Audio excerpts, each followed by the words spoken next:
We've got the Garvey 8000 BTU 3-in-1 AC unit.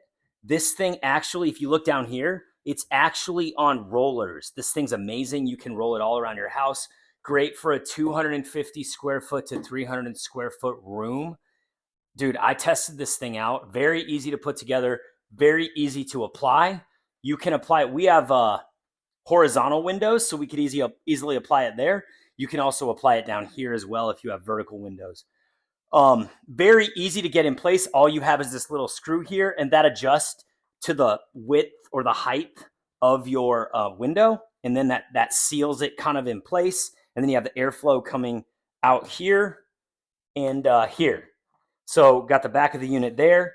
Really nice, very easy to put together. Tons of options here. So it's 3-in-1. So it's an AC unit, it's a fan, and it's a dehumidifier. So you can actually, if you live in a humidified area, you can dehumidify, and then you can empty that out. And there is a drain hose. If you're doing this in like a basement where you've got like a drain, you can kind of get that hose too. But let's go ahead and run it, just show you how it works. We've got a remote here. We can also run it from here.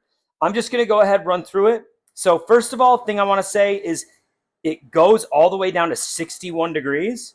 You've got, actually, we'll just do it here so you can see my adjustments. We have all the buttons here, but we'll just do it here so we can show you. We do have a timer where you can set a timer if you want. I'm not going to spend a lot of time there. We have a low and high speed setting. So we're at low right now. Here, I'll get a sound down here. That's the sound of low. That's the sound of high. We've got oscillation. So you can see right here. Now that fan is oscillating. So it's hitting more of the room. Perfect. We can set the temperature right up here. I'm setting it with this. You could also set it here. But I like keeping it at that low setting because it is hot. You have sleep mode. You also have cool, dry, and fan. So cool is just air conditioner. Dry is the dehumidifier. And fan is the fan. And then you have power on and off. This thing's extremely easy to use. Dude, get it.